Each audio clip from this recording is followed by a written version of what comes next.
lending us his dulcet tones. I'm finally seeing a day where Leetness is here for a podcast. Yo. Welcome. Willkommen. Wait, we're in the tub room, right? Yes. Why the fuck isn't, Oh, great. Alright, well, we're not gonna have a fucking Discord overlay this week, apparently. Oh? It doesn't. OBS does this. Oh, no, Discord does it. It's nothing to do with OBS. It's Discord's fault. Get your shit together, Discord.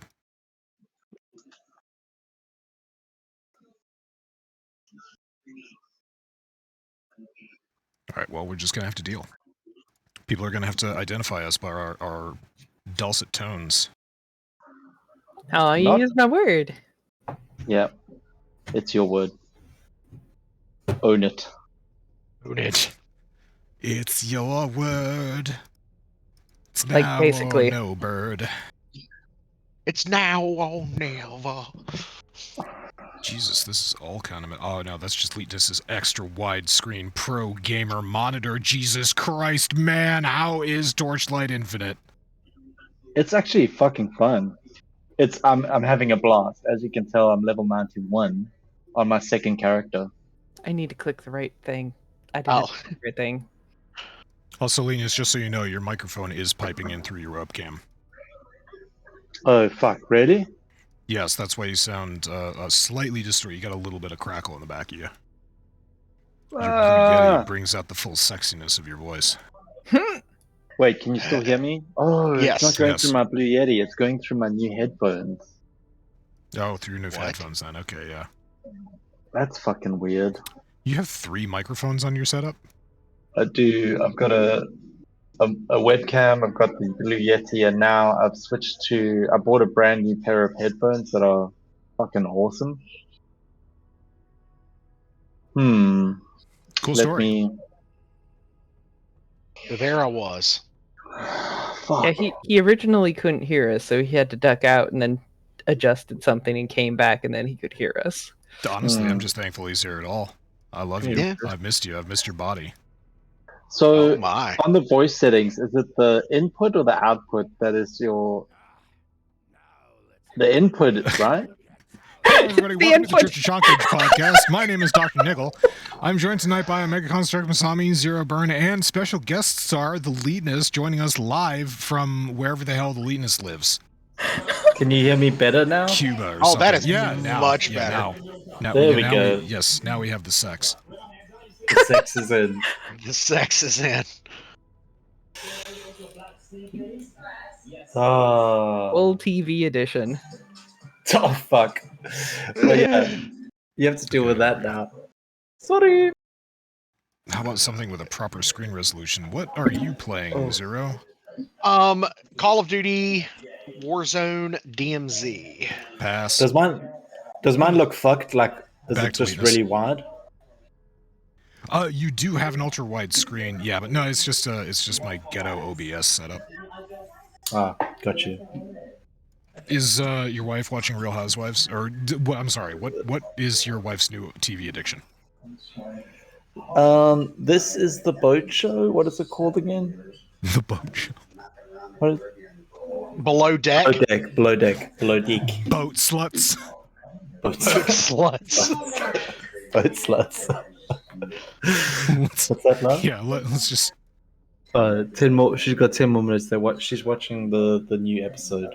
That's perfectly all right. You know, everybody likes a good boat slut now and again. I mean, I feel like that's a callback to something. It is. It is to the first D&D campaign. I believe Masami's character was affectionately referred to as the boat slut. That's right. You know, some things just need to stay dead. What was the name of Masami's character in that? Ashrin. Ashrin, there we go. Ashrin Corsica. That's right. Affectionately known as remember boat slut. That's hilarious. That's so terrible. That's funny. So we came up with it in love. Nothing but love. I know. Okay, so Suck at this game. Yep. I am just going to go ahead and apparently leave Leetness an extra long user note. Congratulations, Leetness. You have a user note now. It's just all backslashes. I have a user note. What does that mean? In Discord, you have a user note. Nice. Thank you. Because I clicked the wrong button. I like a note. I do too. Alright, so, anyway, things happened. It's been a great week for gaming. Has it now? That's just usually what I say, right? Yeah. Well, I mean, it hasn't been a bad week. No, it hasn't. We'll start off with, let's see. Let's go ahead and do that, and then we'll go right here to Bethesda's official statement, which they're basically doubling down on the Mick Gordon story from last week. Oh, God. Yeah, well, that's what happens. Of course they're going to double down on it. They're going to fucking double down every damn time. So the story that we covered last week was about Mick Gordon, who was the composer for Doom Eternal. Came out, left a statement. It was a very detailed statement, link in the description of the last podcast. And you can basically read through that in the course of about an hour. He was very, very specific. He was very detailed. He was elaborate. He made it clear that he was not attacking anyone. He was publishing a statement in defense of himself and his profession and his career and his reputation. And this week, instead of handling this privately or anything, Bethesda decided to come out with a statement that Omega posted, which is up on screen right now. And basically says Mick Gordon mischaracterized and misrepresented the team at ID Software, the development of Doom Eternal, Marty Stratton, and Chad Mossholder, with a one-sided and unjust account of an irreparable professional relationship. Sure. Boo. Sure he did. Yeah. I mean, so I have a question just for the group. It's a stupid question, I know, but it's a question. Stupid question, but bear with me. Here's the question.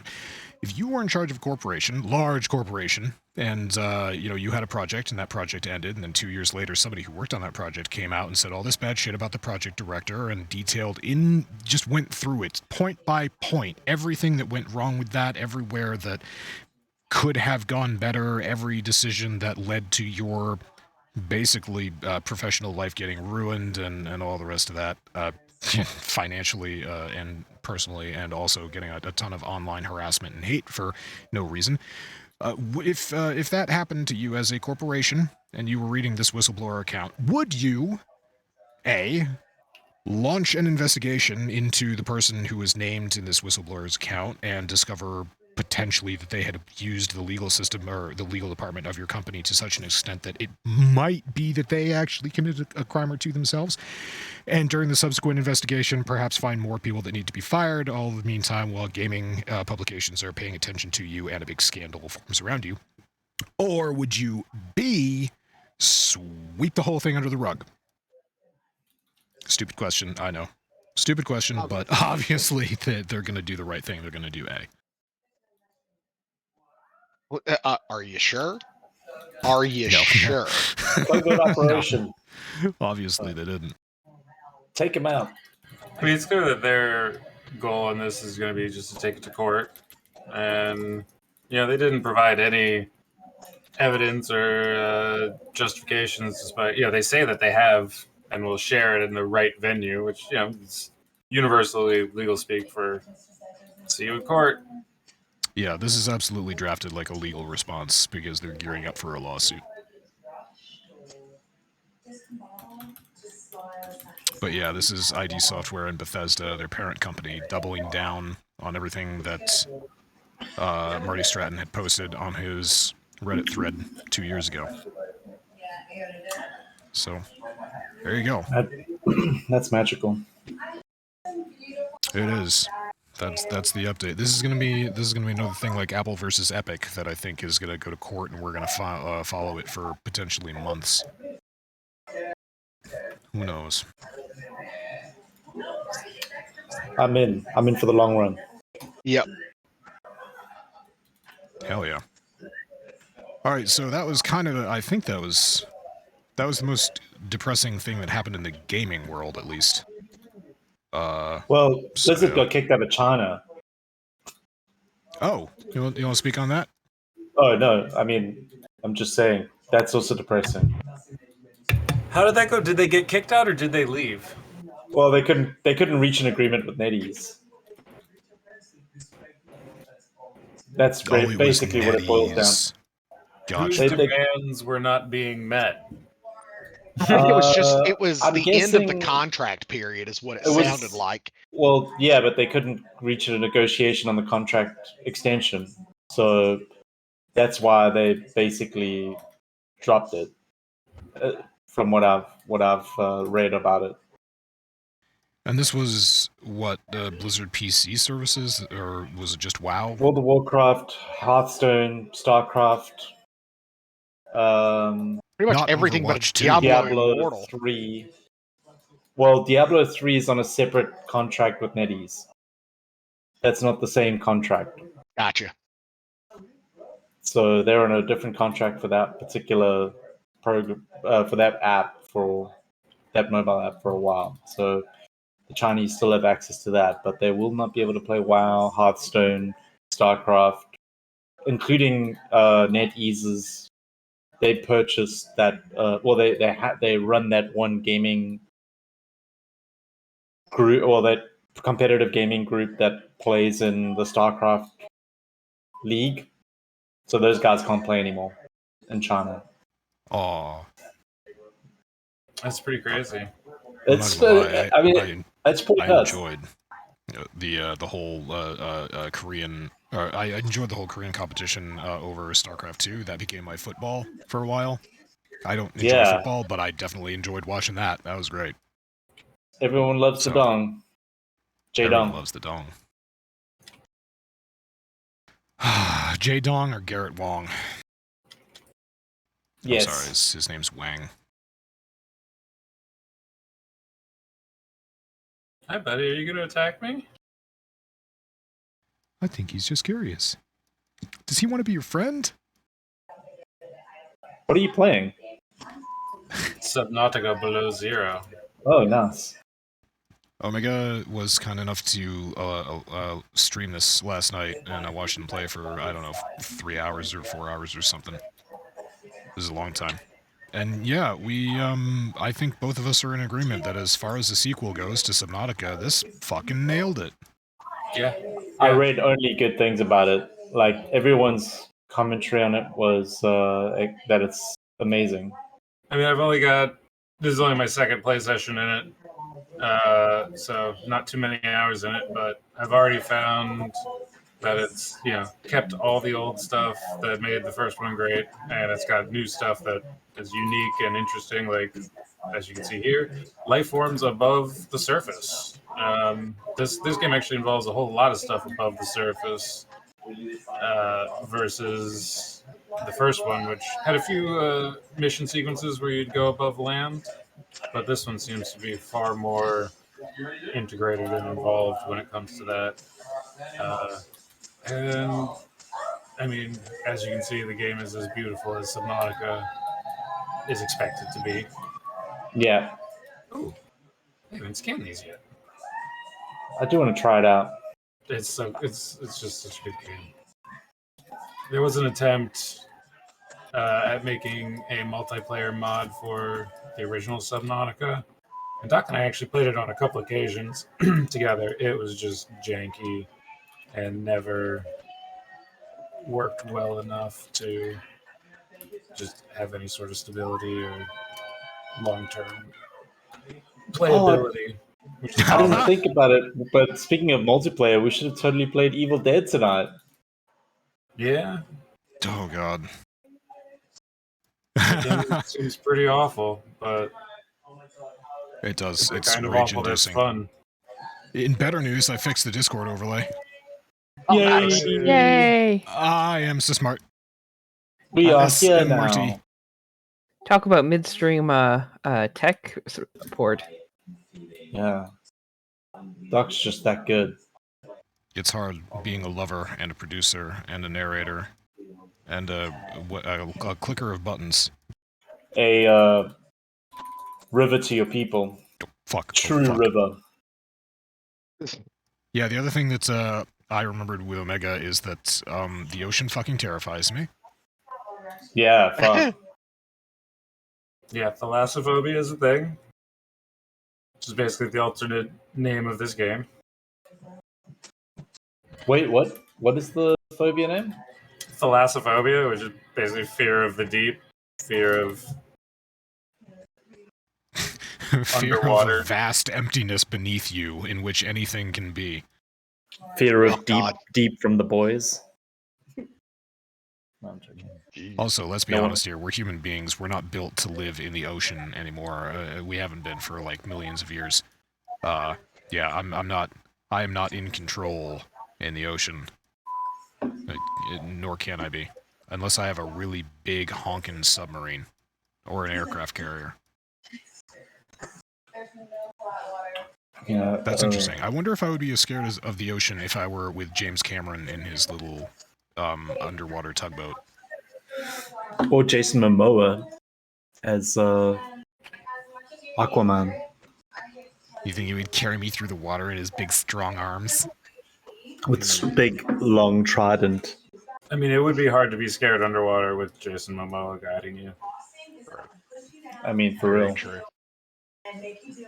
All you need to hear are those magical words from Jason Momoa's mouth. Bro, don't be a puss.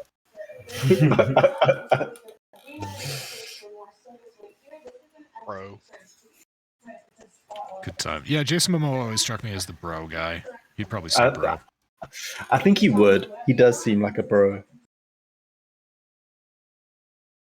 Either that or just straight up brother, like full, not bro, brother. I mean, you Just should go just full, take. "Hey, brother." You should just tweet him and see what he says. No, 'cause doesn't he follow us? He does. He's not Hulk Hogan. Hulk Hogan does the brother thing. Your brother. Well, yeah, I mean, he's kind of famous for it, or he's notorious for it, I should say. Infamous at this point, even. But, yeah, it doesn't Infamous. belong to him. Hulk Hogan doesn't own brother. Brother. Brother. Oh, brother. Not like Hulk Hogan's a massive racist or anything. No, perish the thought. Feel like we covered this last week. Anyway, moving on. So the Gaming Awards are out. I know, next week. Not next week. December 6th, 8th, something? Sometime, yeah, I don't know, Game Awards 2020, no, it's not on here. But It's December 8th, I believe. Game Awards. Yeah, I actually looked this up. Because, So, do we yeah, know December 8th. Do we know the categories? Because we can make predictions now. They're all available online right yeah, now. I got the whole thing in front of it. It's up on the screen right now. TheGameAwards.com. Okay. Okay. TheGameAwards.com. All the nominees are there. All the nominees. Tony nominee is there? I said all the nominees are there. The categories I like Tony are. nominee. There is game. Well, should we start at the game of the year? Will go to the last one for that, or should we start there? I don't know. There's a ton of. There's best esports event. Okay, so anyway, wait. Let's before we descend into pure chaos. The best game of the year right now seems to be going between two games. That's Elden Ring and God of War Ragnarok. God of War Ragnarok is in the lead right now. I think it has a total of 10 nominations across the board. Elden Ring has 7 across the board. So those are the two big contenders, it seems like, for game of the year. They're up against Plague Tale Requiem, Horizon Forbidden West, Stray, and Xenoblade Chronicles 3. So people are predicting it's going to be either God of War or Elden Ring, but yeah, I think Stray should get it as well. It's a fucking awesome game. I vote Stray. Yeah, Stray's pretty fucking great. That's the cat wandering around the robot-filled city. and it's great. Yeah. It's a puzzle game. It's a puzzle platformer. It's fucking cool. And not just a stray thought. Oh god, there it is. There you go. But anyway, Omega and I, for some reason, brought up God of War last week, and both of us were not surprised about this at all, because it's a fucking sweet game. It's like 15 hours of story, however much else worth of combat. It was a fucking complete game on day one when it came out. It didn't break. It didn't need a patch. No day one DLC? No day one DLC. I have seen one glitch in the game so far where an NPC does a T-pose during an elevator ride.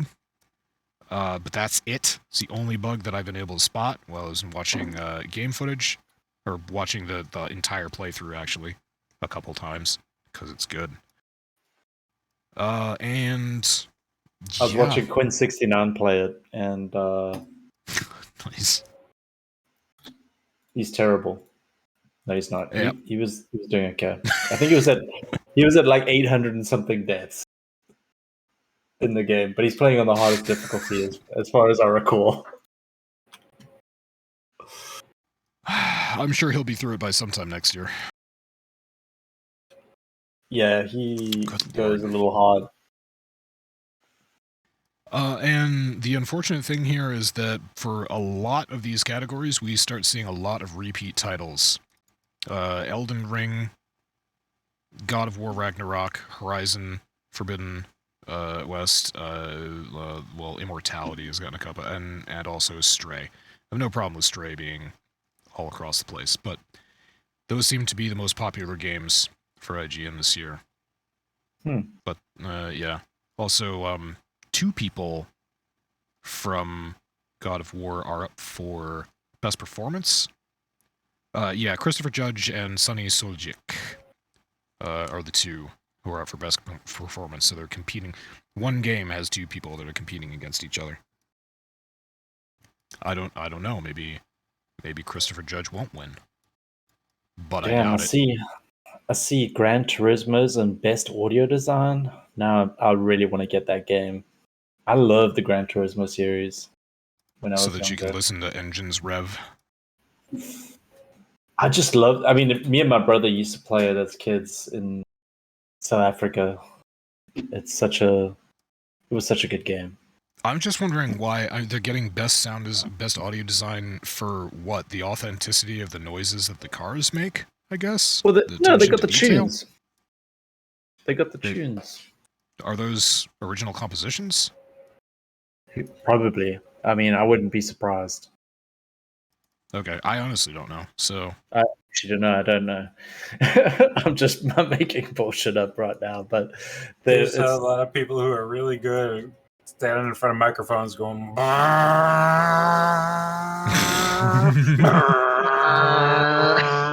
Oh, that's Michael a Winslow, we miss you.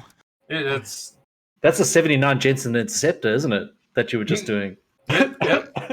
Top quality sound design for a racing game right there. I want you to, Linus, I want you to take your Blue Yeti microphone and shove it as far down your throat as you possibly can.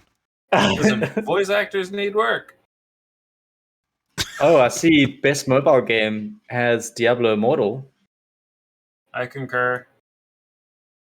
Well, the options are Apex Legends Mobile, Diablo Immortal, Genshin Impact, Marvel Snap, or Tower of Fantasy. So I gotta actually say I would vote Diablo Immortal, despite the horrific monetization. The game is still good.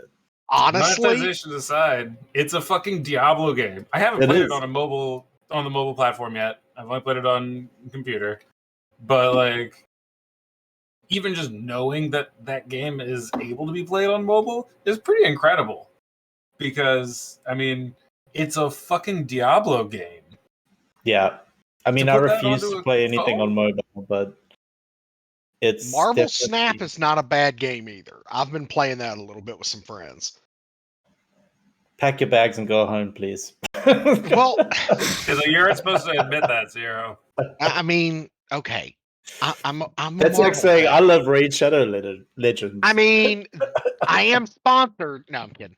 Brought to you by Raid Shadow Legends. Yeah. Oh God. They are gonna It's sue your us. boy, Raid Shadow Legends. Oh, I see. Best action game has Teenage Mutant Ninja Turtles: Shredder's Revenge in it, Yep, that does, should yeah. win, hands down. It's yeah. That's a pretty. but it is easy game. going up against Bayonetta 3. Oof. Well, it was good while it lasted, huh? Yeah, there's a lot more skin being shown in Bayonetta 3, so I I mean, don't know. there's no The turtles. turtles are naked. There's Just too Yeah, much they're shell. turtles. There's just too much shell. Thank Yeah, you. but do you Yes, really want to see exactly. them without the shell? You really want to crack that one open, Zero? No, I really don't want to crack that one open. Much like a turtle shell, you don't want to crack that one open. I think Family Guy showed what a turtle may look like without a shell on, and it was horrifying. Are you just shelling out for Raid Shadow Legends?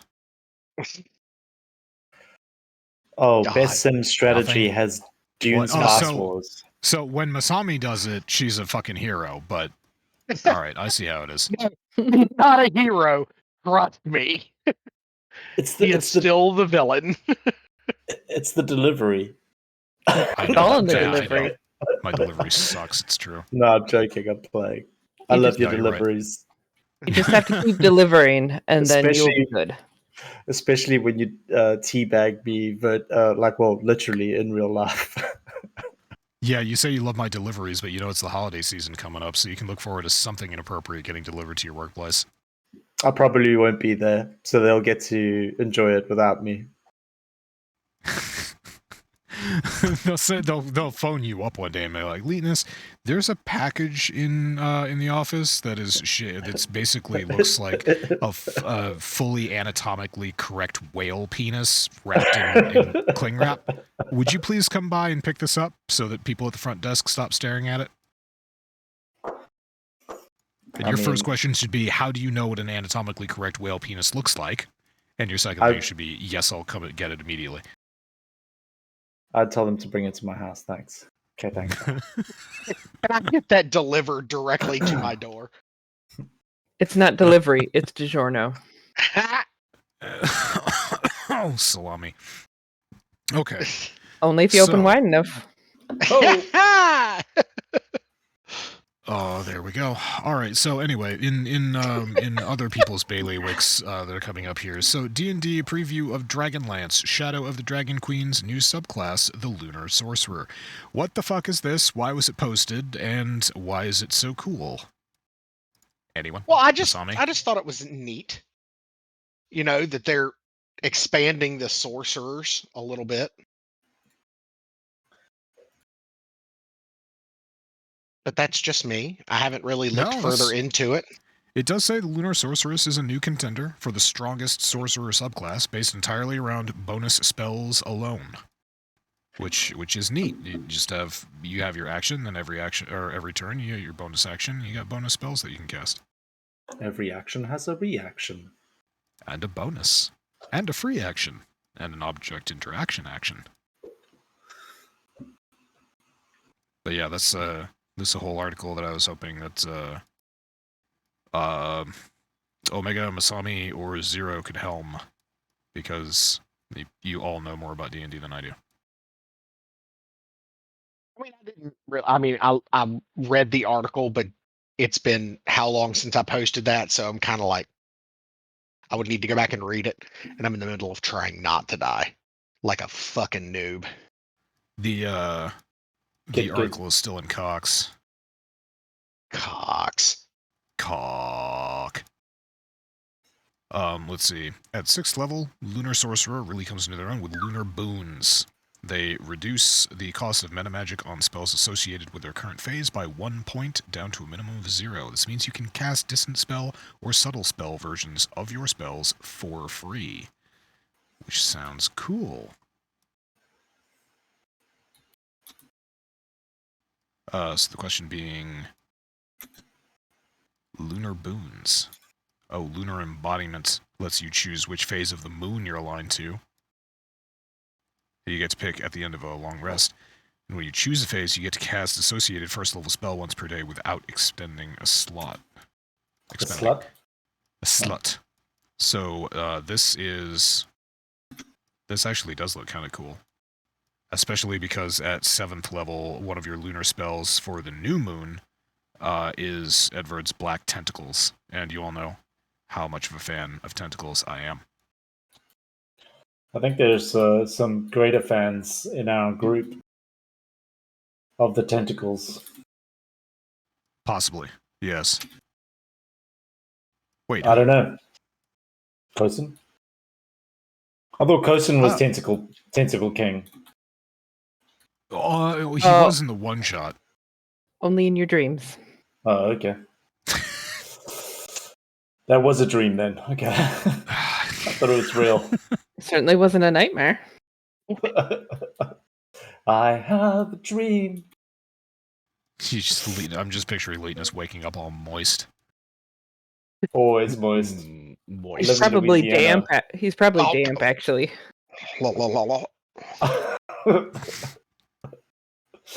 Always damp. Sheer chaos. I went to gym. I didn't shower today. No, I'm joking. I did shower. I'm not a heathen. Which class feature were you up to now? I just pulled up the UA PDF. The 6th. Let's see. At 6th level, Lunar Sorcerer with the Lunar Boons that reduce the cost of metamagic on spells associated with their current phase by 1 point. So yeah, I'm looking at I'm looking through this and trying to make sense of it because I've never played Sorcerer. I've only ever designed a Sorcerer up to level 5. And he was a drug addict. He was a crazy sorcerer. He's a dirty boy with a bad habit. Dirty boy. I mean, a dirty boy with a damp habit. Oh, there's that word again. Keep saying it. So yeah, every day you get to choose which moon phase you want to use. And then your lunar boon, based on which one you pick, gives you extra shit based on your lunar boons. So you are a sorcerer who is aligned with various phases of the moon for certain benefits to spellcasting and also certain native spells.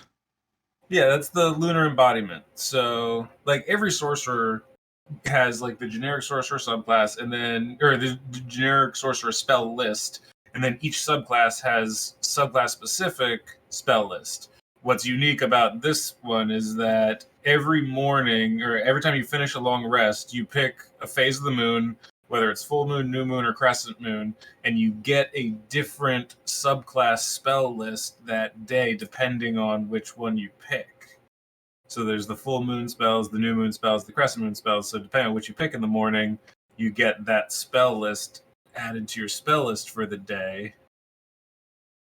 And then the 6th level is, let's see, depending on which of those 3 that you pick, spending a meta magic point on one of the spells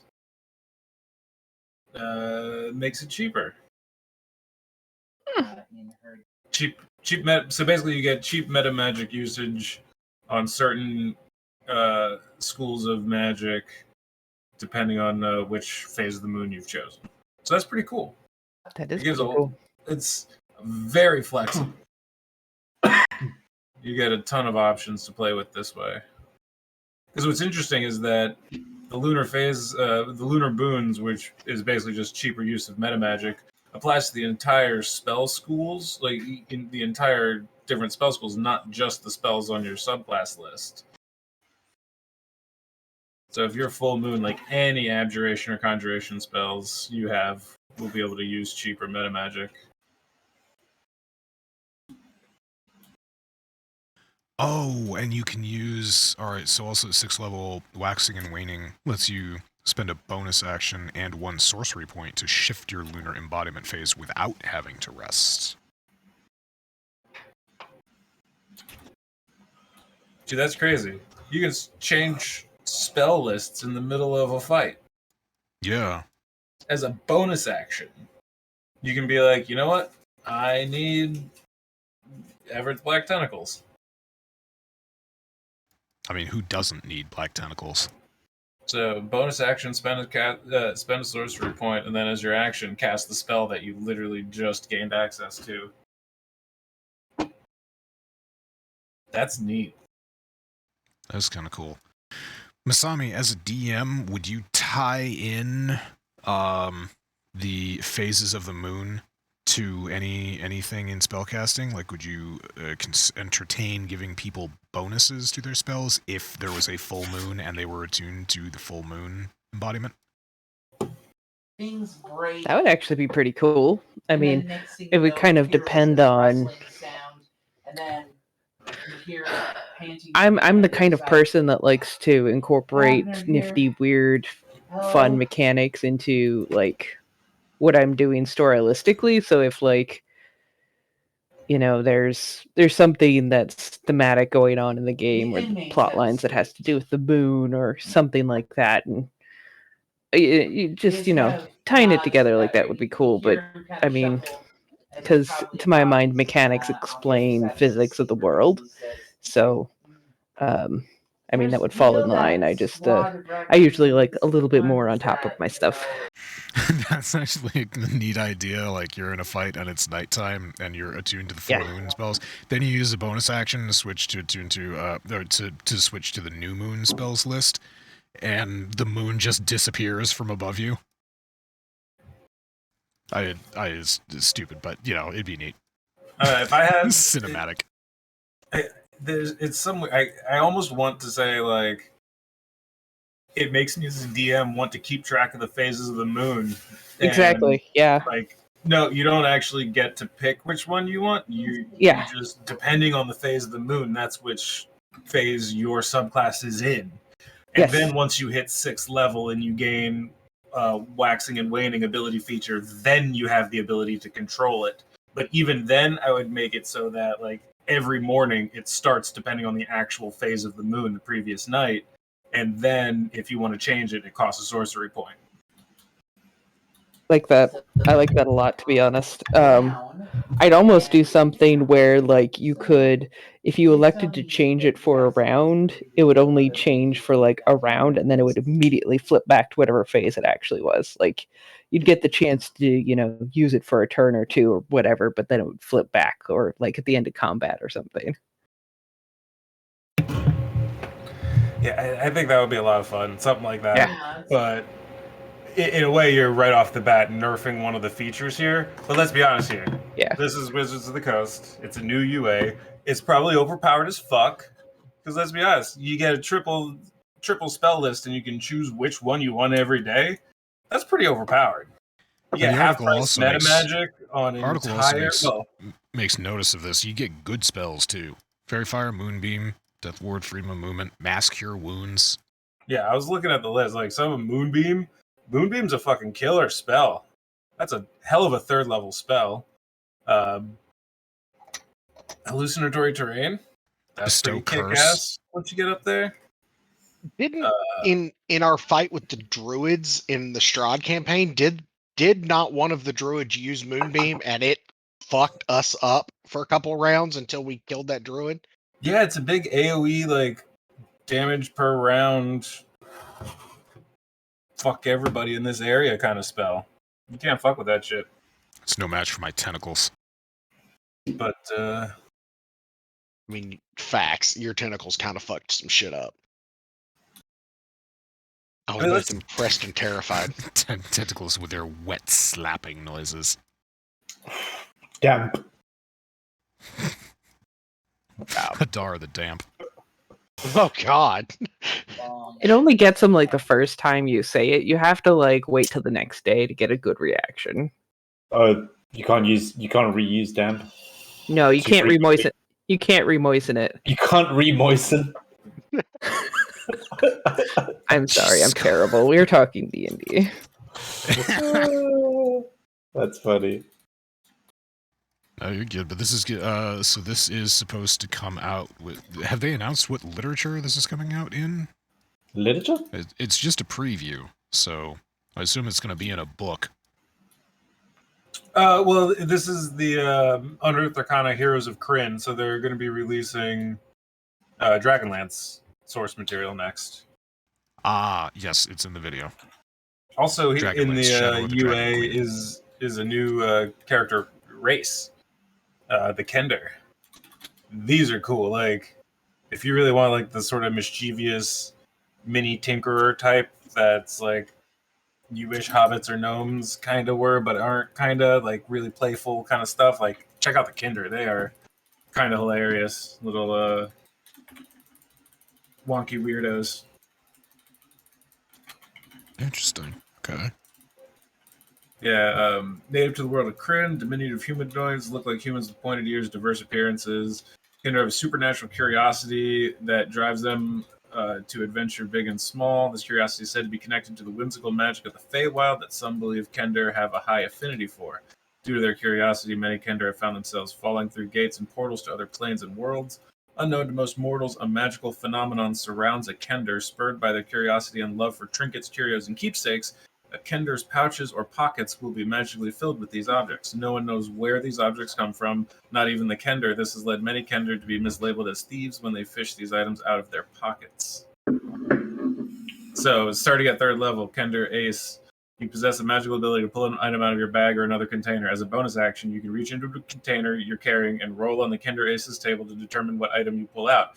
The object glimmers softly and disappears after 1 hour. You can use this bonus action a number of times equal to your proficiency bonus, and you regain all expended uses when you finish a long rest. So that's kind of a racial trait version of... is that an illusion wizard feature? There's one of the wizard subclass gives you the ability to create a trinket that lasts for a certain amount of time. Well, prestidigitation lets you do it. Or no, prestidigitation lets you make a... There's a warlock thing that lets you do a talisman. I'm not sure. I know. That makes sense. Yeah, minor conjuration, 2nd level. You can use your action to conjure an inanimate object in your hand or on the ground in unoccupied space within 10 feet of you. Be no larger than 3 feet on a side, no more than 10 pounds, blah, blah, blah. It disappears after 1 hour. So it's basically a handheld version of a minor conjuration. You get a little handheld trinket. And it's either 56 gold pieces. Oh, imagine you get up to 30 gold pieces that disappear in an hour. That could cause some hilarious chaos. See, like walk into the local shop, spend that much money, and then walk out. This is just a mischievous class all wrapped up. It's also got a supernatural taunt ability. As a bonus action, unleash a barrage of insults at a creature within 60 feet. Must succeed on a wisdom save or disadvantage on attack rolls until the start of your next turn. You were adopted. Yeah. Roll to see whether or not you believe you were adopted. Yeah, I mean, that's the Kender. Mm-hmm. Oh, and they're brave, so they have advantage on saves to avoid or end the frightened condition. Small, 30 feet, humanoid. Pretty straightforward in that sense. So it's literally all about you can make magical trinkets. You can pull them out of your ass. Proficiency bonus times per day. Hopefully they get washed. I mean, you could literally pull them out of your ass. Okay, rules as written. I mean, any container, any pouches or pockets. Prison pocket. Yeah, I knew that was coming. That's. Oh God. Wait, what else on here? You got 5d6 gold pieces, a simple weapon of your choice. Talk about a prison pocket. Imagine you could just pull a fucking short sword out of your ass. Literally taking butt gold to a whole new level. I mean, was that up there the whole time? There's butt gold. There's a sword. One item of your choice from the adventuring gear table in the player's handbook that costs no more than 1 GP and weighs no more than 1 pound. So you have a chance to literally get any item just handed to you. How Random much items does a quarterstaff cost? jeez. Well, that would be under the simple weapon. Yeah. I don't know if it's light though. Because yeah, it's not an adventuring gear. That's a weapon. Right. Adventuring gear table is the one that's got like the incense and the grappling hook and the magnifying glass and that kind of shit on it. Jesus Christ, a grappling hook out your ass? Where Bart's I mean- grappling Oh wait, hook no. Number shoots out. 5 on the table is a choice of a crowbar or a grappling hook. And then number 6 is one item of your choice from the tools table. So you can get tools, crowbar, grappling hook, a trinket, adventuring gear, a weapon, or gold. You know what? I think if anybody were to play a Kender in my game, we would be rewriting that table, or we would be expanding upon that table at least 5-fold. And that was something that I would do with the player. We would make a pretty absurd list of trinkets and baubles and all sorts of hilarious bullshit that you can pull out.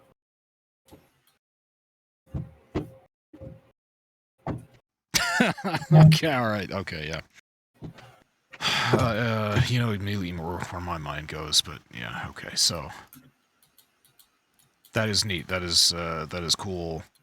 That is cool news that has come out for D&D. New adventure, new class, new race, Some new backgrounds too. new subclass. feats. Sorry.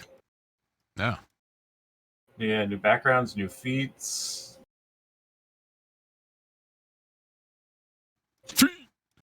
Florida. Yeah. No. So Feet. I mean, Feet fetish people. it's going to be a whole source book coming out about Dragonlance and Kryn and shit like that. So I loved those books growing up, man. hey, man, honestly, Such a good series. I'm hoping we get a new setting. You know, Forgotten Realms has kind of been done to death. Mm-hmm.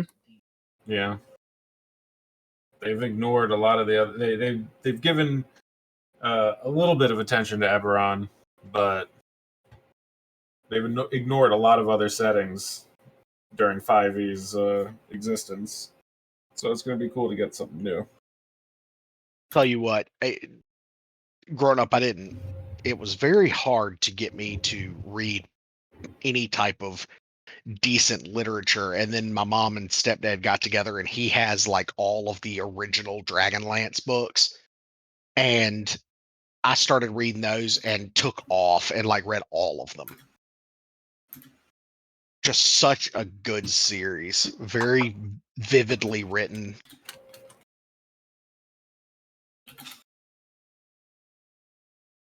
Loved them. Alrighty.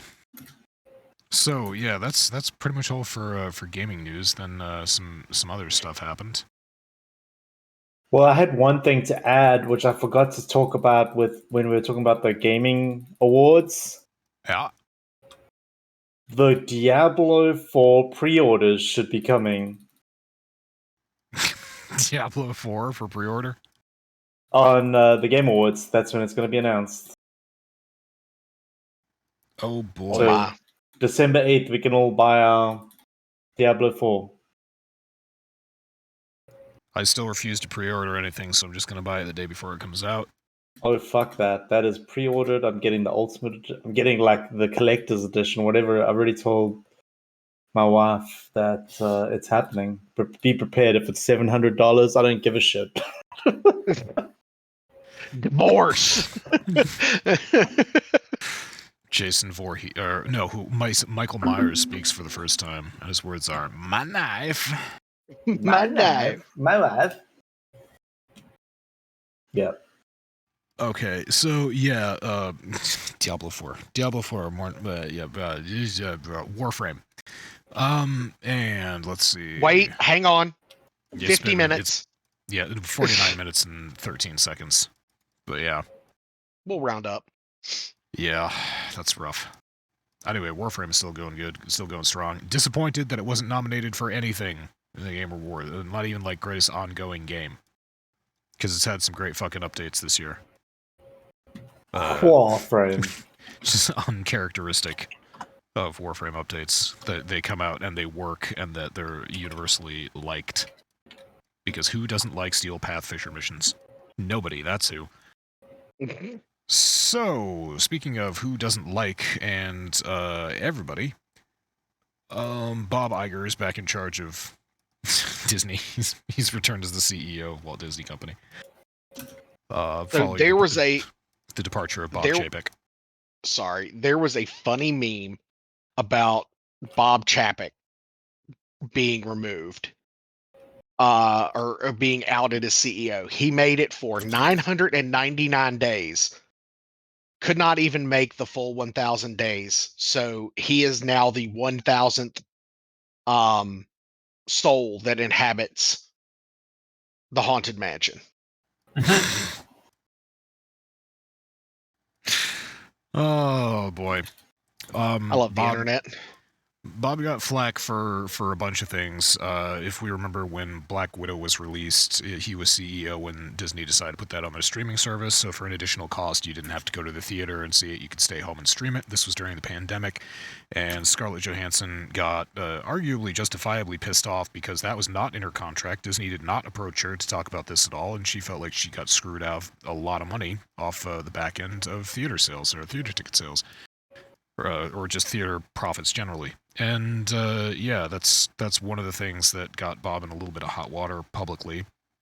The other one was the Florida legislation of Don't Say Gay and Disney's response to that. Obviously, Disney sharply criticized it, but I think Bob Iger said at the time, or reiterated recently, that Disney could have approached that much more aggressively.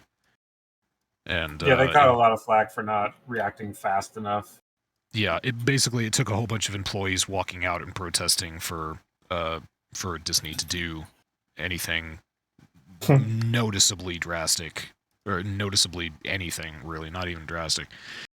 So yeah, he got some flack for his management style, which was lacking in areas. But hey, you know, he was brand new. It's not like he had a history of working in corporate or anything. He totally did. This is not going anywhere. He totally did. So yeah, this was just a funny story. Bob Iger. I think it was hilarious. There you go.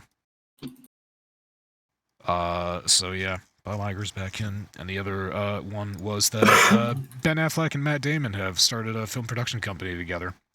Yay! They're calling it, what are they calling it? Artists Equity, and it's a film production company, but it's a streaming service, I think, also. Or it's going to be releasing movies through a streaming service. Not Good Will Hunting. And what inspired this was basically how poorly every level of production staff, from actors to wardrobe designers, are being treated in the streaming services and streaming movies. Because that is an industry that has not been around as long as the film industry, and it's not quite as regulated by unions and whatnot. It can't be yet. So there's a lot more development that needs to be done. So these two have decided to just sort of get a head start on that and make their own, and say, fuck you guys. We're going to make our own streaming service film production company with blackjack and hookers. And yeah, and they have. Knowing those two, there will be blackjack and hookers. We can always hope. When I read this, I thought of this sounds like Netflix all over again. This sounds like Netflix renewed, which is good in the sense that when Netflix started off, artists working for Netflix had a tremendous amount of freedom, which is why Netflix attracted so many famous directors, producers, actors into their projects. Because they, for the Coen brothers, for example, got an enormous amount of freedom for things such as The Ballad of Buster Scruggs, excuse me. And this sounds like a similarly hospitable atmosphere for artists coming in and wanting to, you know, make a good movie, not a movie designed to make a lot of money. Although hopefully, you know, it'll do both. So Nice. yeah, I'm optimistic from that point of view. But yeah, I guess we'll see how this works out. Both Matt and Ben have decided, or have publicly stated, that they will only be working. I think Matt Damon will only be producing for Artist Equity, and Ben Affleck will only be acting or / directing for them. So they're dedicating their time and their work to this to try and get it going. It's pretty cool. I mean, I love Matt Damon, and I am not a fan of Ben Affleck as an actor. I mean, I don't hate him in everything he's done, but I do like him behind the camera a lot, and I think this is pretty cool to see that he's like, I don't know, I like seeing in industries like Hollywood when you have a new generation kind of taking the reins a little bit, as I guess you could call it the elder statesman. You know, people taking a little more action, a little more of a role in things. It's cool to see. I wish them the best. Make some good movies, please. Yeah, for real.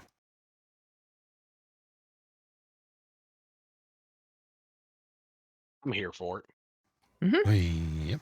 And all right, the very last thing here. So everybody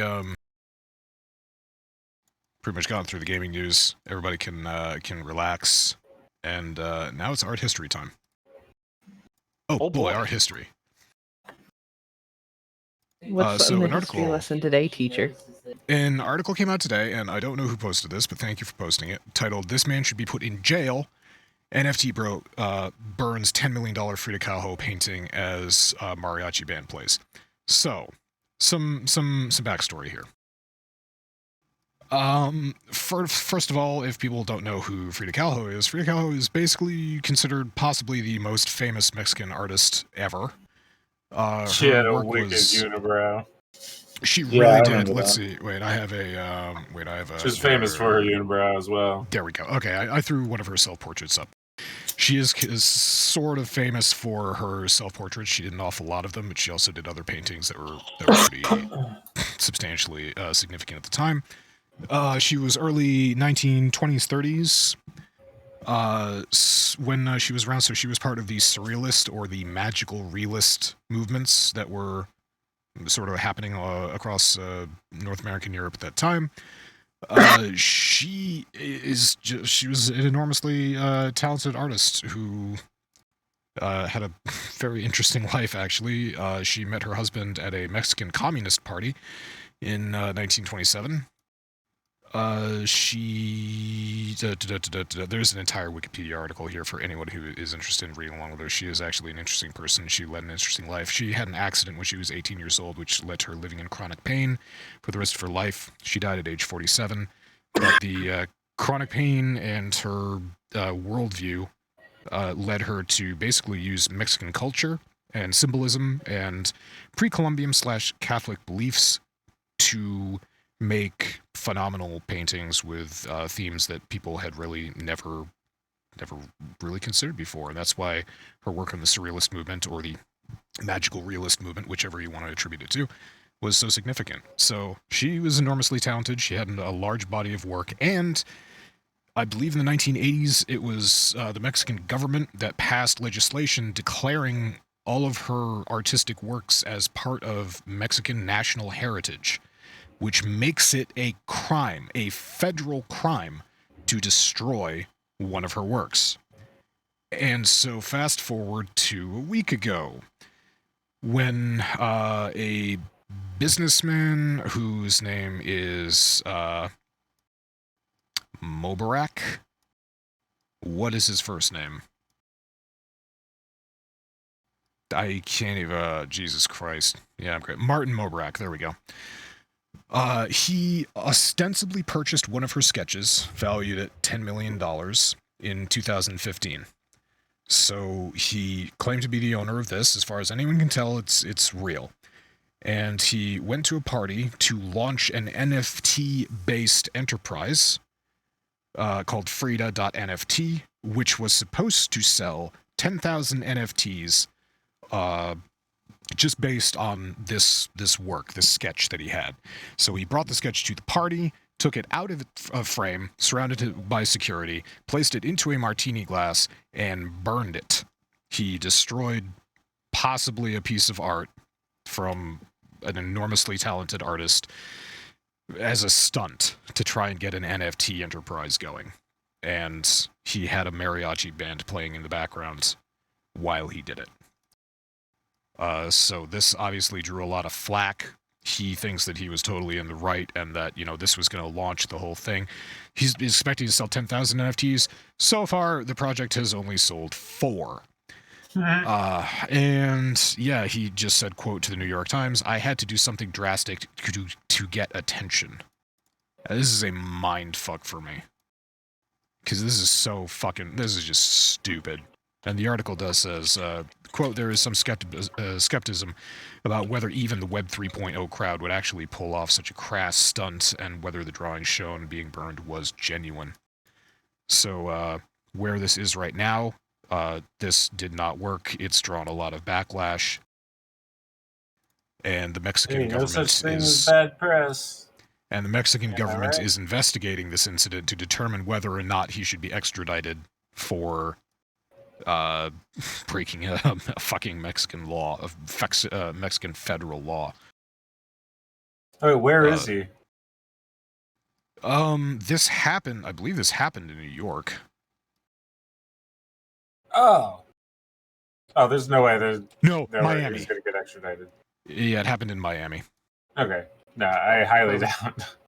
Yeah, he's never going to Mexico again. I highly doubt, yeah, but if he ever shows up in Mexico or any country that Mexico is friendly with, yeah, he's hopefully gonna wind up in jail. Because this is just fucking, I hate this prick.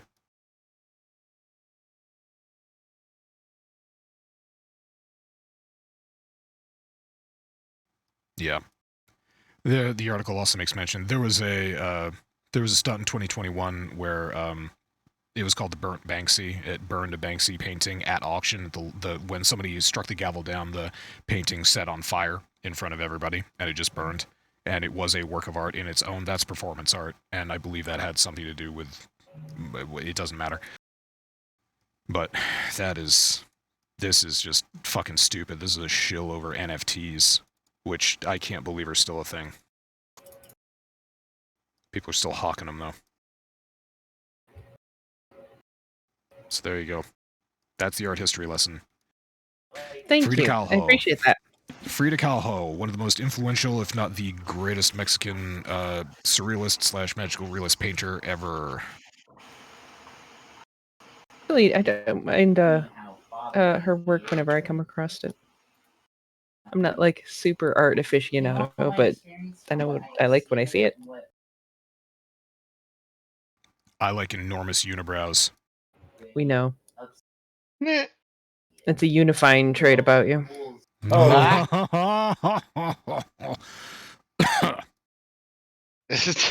Now, if we only wrote a unicycle, you could attend university properly.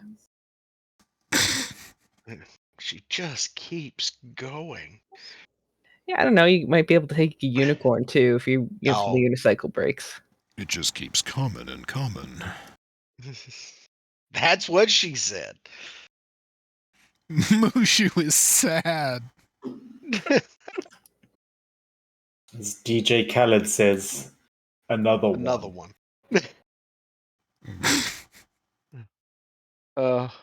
So apparently, and this is interesting local news, my upstairs neighbor just messaged me on Facebook and said, extremely local. Hey, yeah, extremely local. Said, "Hey, do you hear all of that banging?" And I've got my noise canceling headphones on, and I actually have the noise canceling active. And I could hear some banging or something going on. And I was like, good Lord, okay, well, if I can hear that through my headphones, something must be going on. But unless the wife comes back here worried, then I'm not going to, get involved. And apparently the people across the hall from my upstairs neighbor are having a breakup session. And he's packed all of his stuff up, loaded it in his truck, and they have been breaking plates and throwing shit at each other for an hour and a half now. Oh, I thought they were having a breakup meltdown, so they were having like hate sex. Sex. Now that's drama fresh from the neighborhood right there. You can't get fresher than that. You can't get fresher than that. Fresh. So thank you, Zero. Hey. All right. I'm bringing the news. I know it's 10 o'clock and Masami's going to turn into a pumpkin here, so I'll take us out while we watch Omega try to murder this, what I can only assume is an apex predator.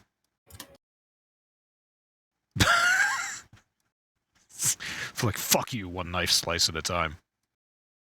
You can do it, I believe in you. Mm. But yeah, alright, thank you everybody for watching. Thank you everybody. Thank you to our audience on Twitch. Play Torchlight. It's a great game. Play Torchlight and Diablo Immortal. And what was your stupid Marble Mobile game? Pre-order Diablo 4 Snap. when it comes out. He's Yeah, fucking dead. Pre-order Marble Snake. Jesus fucking Christ. Alright, drag his corpse to your little bubble. You have a trophy to make. Right. We'll catch all you guys next week. Later. Penis, penis, fuck Putin, and fuck Winnie the Pooh. Shame. No? Poor Winnie the Pooh. What did he ever do? Not that one. Pay him if you're gonna do it.